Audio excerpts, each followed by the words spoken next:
O Senhor esteja convosco. Ele está no meio de nós. Proclamação do Evangelho de Jesus Cristo, segundo Lucas. Glória a vós, Senhor. No 15º ano do imperador de Tibério César, quando Pôncio Pilatos era governador da Judéia, Herodes administrava a Galileia, seu irmão Felipe as regiões da Itureia e Traconítide, e Lisânias e Abilene. Quando Anás e Caifás eram os sumos sacerdotes, foi então que a palavra de Deus foi dirigida a João, o filho de Zacarias, no deserto. E ele percorreu toda a região do Jordão, pregando um batismo de conversão para o perdão dos pecados, como está escrito no livro das palavras do profeta Isaías. Essa é a voz daquele que grita no deserto: preparai o caminho do Senhor, endireitai suas veredas. Todo vale será aterrado, toda montanha e colina serão rebaixadas, as passagens tortuosas ficarão retas, e os caminhos acidentados serão aplainados, e todas as pessoas verão a salvação de Deus. Palavra da salvação. Glória a vós, Senhor.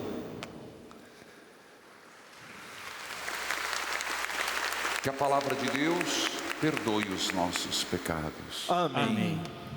Ouço uma voz que vem da montanha, e ouço cada dia melhor.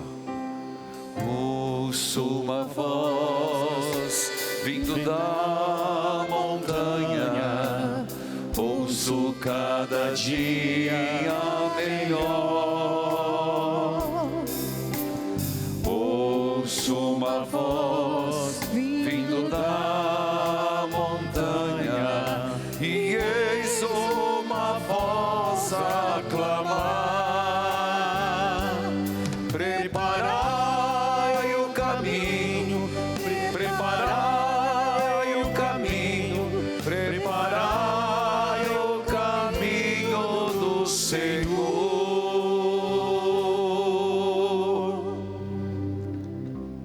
Estamos na liturgia do segundo domingo do Advento e, portanto, ainda nessa expectativa da vinda do Senhor. Uma caminhada, queridos irmãos, semana a semana, domingo a domingo, para chegarmos o quanto mais possível na proximidade do presépio. É um caminho, mais do que um caminho físico, mais do que um caminho geográfico, é um caminho espiritual. A vocês que estão aqui no santuário de Nossa Senhora de Guadalupe, Jesus das Santas Chagas, a todos que nos acompanham pela TV, rádio, aplicativos. Nós estamos num ano um tanto particular nas leituras, porque neste novo ano nós estamos lendo o Evangelho de Lucas, e ele tem algumas particularidades, também manifestada no tempo do Advento. Hoje aparece forte João Batista, o batizador, aquele que batizava. Mas a mensagem é profundamente de esperança e de mudança de vida. Porque temos esperança nossa vida tem que mudar. Se perdermos essa esperança nesse Cristo que vem, a nossa vida poderia continuar a mesma. Mas a certeza da vinda do Cristo, da presença do Cristo em nós, provoca em nós uma coragem de mudar os rumos da humanidade, da história, da família e das nossas próprias vidas. Veja, a primeira leitura é do profeta Baruque. Não se lê muito Baruque, mas Baruque usa uma imagem muito forte. A imagem que ele vê, que ele percebe. Ele está falando de Jerusalém, ele está falando do povo judeu, ele está falando de um povo que está exilado. E o que ele observa? Um povo triste. Perderam o templo, perderam a vontade de cantar, tanto que tem um salmo que diz: eles nos obrigam a cantar hinos de Sião, de Jerusalém, mas como nós cantaremos em terras estrangeiras? É melhor pendurar as nossas cítaras e chorar. Ele vê um povo triste, um povo que está sofrendo muito, está vendo um povo desolado, e ele compara como uma senhora, uma viúva, vestindo uma roupa preta. Antigamente, não faz muito não, quando estava-se de luto, a mulher usava preto. E os homens, eu cansei de ver meu pai, quando falecia, ou usava uma tarja na camisa. Quem já usou isso? Ou no bolso.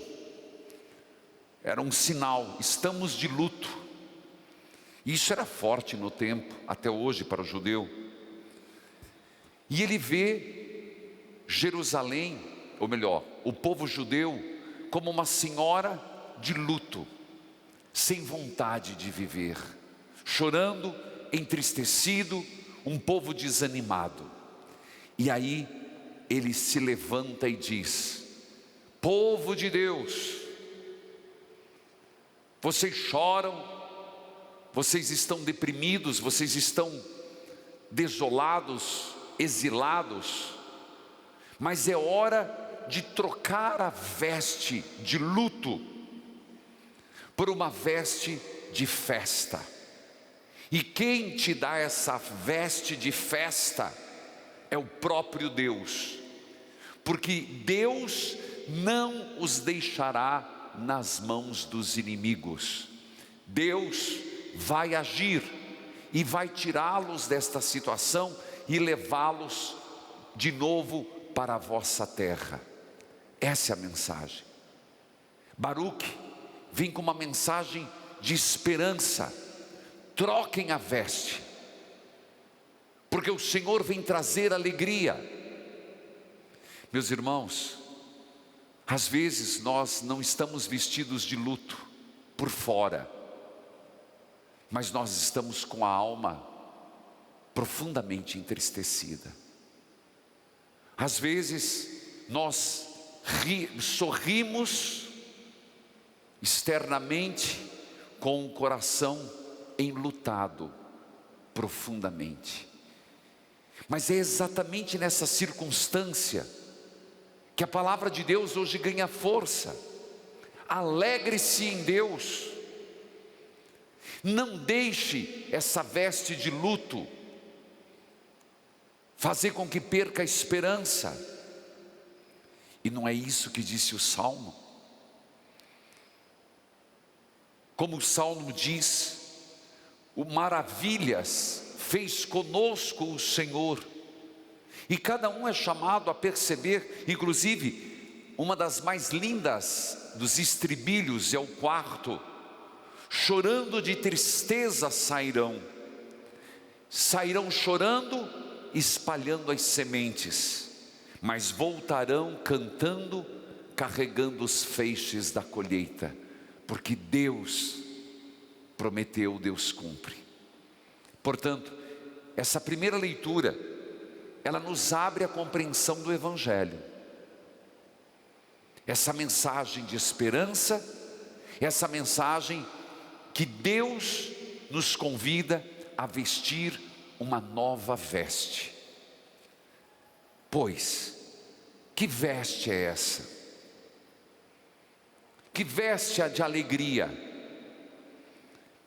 Não é por acaso, meus irmãos, que no rito do batismo, a criança, que se não vem deveria vir de branco, é lembrado a veste branca, a veste de festa, a veste que depois nós nos apresentaremos diante de Deus e somos chamados essa veste lavada, alvejada no sangue do Cordeiro. Mas e por que isso? Porque Deus age. É verdade que a ação de Deus aconteceu no tempo de Baruque. O povo foi liberto. Mas é impressionante entender que logo depois vieram outros que oprimiram o povo. E eles voltaram ao luto. Então dentro deles, eles esperavam que viesse o tempo messiânico, o tempo do Messias, onde nunca mais chorariam, nunca mais se lamentariam, nunca mais seriam tomados pela tristeza. Agora vem o Evangelho. Quando o evangelista Lucas, neste segundo do advento, é colocado dessa forma, porque diz assim: no 15º ano de império Tibério César, no tempo de Pôncio Pilatos, no tempo de Herodes, e vai dizendo os nomes. Por que Lucas faz isso? Primeiro, para dizer, não é história de fadas. Quando Lucas escreve isso, ele quer dizer para a comunidade que ele escreve e para nós, que o que aconteceu foi real, foi uma intervenção de Deus na história cronológica. E ele dá provas, ele quer dar provas, dizendo assim: sabe quando que Jesus nasceu? No tempo do imperador Tibério César. Tanto que, se você for ver, tem um imperador. No tempo de Pôncio Pilatos, no tempo de Herodes, no tempo que seu irmão Filipe governava. Neste tempo, a profecia de Baruque se cumpriu. É real, não é história, lenda, não é um caso épico. Realmente Deus fez uma intervenção na história. Deus fez uma entrada.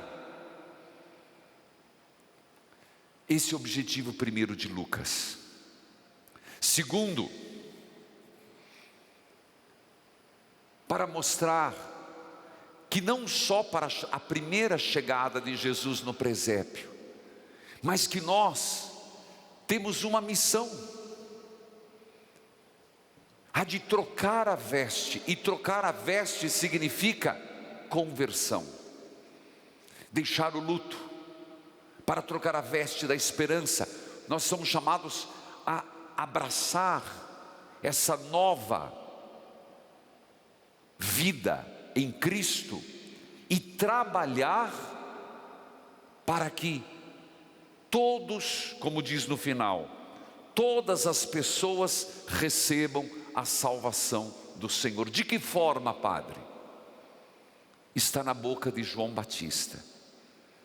Primeiro, João Batista pregou o batismo e a conversão. É preciso que eu e você que nós, neste novo tempo, nessa espera de Jesus, vivamos o batismo e nos convertemos. Mas é impressionante que Lucas diz que João Batista no deserto. Por que no deserto? Onde foi que se formou o primeiro povo de Deus? No Egito? Não. Onde? No deserto. Então é voltar ao deserto, é voltar à experiência da dependência de Deus, é voltar às origens da nossa fé, porque às vezes nós nos perdemos. Quantas vezes um casal não se perde no amor, porque esqueceu o primeiro amor? Quantas vezes uma pessoa não abandona a igreja, porque esqueceu a primeira motivação que a trouxe para a igreja? É como que dizendo: volte ao deserto, tenha coragem de se desapegar um pouco do mundo e deixe-se pastorear por Deus, porque o povo do deserto, pastoreados por Moisés, o foram por Deus, e se tornaram um povo, é porque Deus os corrigiu, Deus os conduziu, Deus os libertou. Está pedindo para mim e para você: vá no deserto, saia um pouco da confusão do dia a dia, saia um pouco dessas preocupações que o mundo nos propõe e que nos cega, nos incomoda e nos faz distrair, porque a nossa missão é preparar o caminho do Senhor. Filhos, a minha missão como padre, mas a sua missão também, é preparar o caminho do Senhor, não é percorrer por Ele, mas é às vezes na vida, e aqui são muitos os aspectos, na vida social, quando se vive a honestidade, se está preparando o caminho do Senhor. Na vida com o outro, quando se faz a caridade, está preparando o caminho do Senhor. Quando nós anunciamos a pessoa de Jesus Cristo, nós preparamos o caminho do Senhor. Veja, cada um aqui é batizado, e é nossa missão, é preciso endireitar suas veredas. O que é endireitar suas veredas? Os caminhos são muito tortuosos, tem muito caminho por ali que leva ao abismo, tem muito caminho que leva à perdição, tem muito caminho e pessoas tomando um caminho de autodestruição. A partir do momento que nós testemunhamos Jesus Cristo, nós estamos balizando o caminho do Senhor. Diz ainda: o vale será aterrado, montanhas e colinas serão rebaixadas. Como entender este texto? Ir para o deserto, rebaixar as colinas, rebaixar as montanhas, é o orgulho, a soberba. Dificilmente Deus age no orgulho, dificilmente Deus consegue agir na soberba. E veja, todos estes primeiros que foram citados, governadores, reis e imperadores, eles não encontraram Jesus. Por quê? Eram como que montes, no seu poder e na sua soberba, no seu orgulho. Lembre-se de Nossa Senhora, Lucas capítulo 1. Ele olhou para a humildade de sua serva. Deus derrubou do trono os poderosos, exaltou os humildes. Montanhas e colinas serão rebaixadas. É essa conversão que o Senhor está pedindo para o mundo e para nós. porque isso é um trabalhar para a vinda do Cristo, trabalhar para que os corações se voltem para Deus. Os caminhos acidentados serão aplainados. Quantos caminhos acidentados! Portanto, veja que o que Baruque profetiza acontece em Jesus Cristo. E João Batista é aquele que vem para preparar o caminho do Senhor. Eu e você, meus irmãos, no nosso dia a dia, somos chamados a ser João Batista. Primeiro em nossa vida, e depois na vida do outro. E veja que lindo, porque na segunda leitura, quando Paulo escreve aos Filipenses, ele está falando de uma comunidade que pela forma de amar, de rezar, de viver, eles conseguiram trocar a veste. Eles estão conseguindo viver como bons cristãos. Portanto, essa é a mensagem da liturgia. Eu quero ainda dizer e fazer dois convites, porque no final ninguém presta muito atenção, que dia 12 é o dia da padroeira Nossa Senhora de Guadalupe, nossa padroeira, e teremos um tríduo, quinta, sexta e sábado, e domingo é o dia da padroeira, que todos se sintam convidados a vir. E também, exatamente preparando o caminho do Senhor, depois de uma pandemia, 2 anos sem fazermos eventos externos, teremos um primeiro evento público. Eu diria que a missa do Natal Solidário, dia 18, às 3 horas da tarde, em frente, na Praça Nossa Senhora da Salete, é na verdade a missa da vida, uma missa de esperança. Primeiro ato público nosso, numa missa dizendo: Natal com Jesus é Natal. É também uma forma de preparar o caminho do Senhor. E quando cada um é convidado a levar 1 quilo de alimento, o menino Jesus deve ficar muito feliz, porque é isso que ele mais deseja.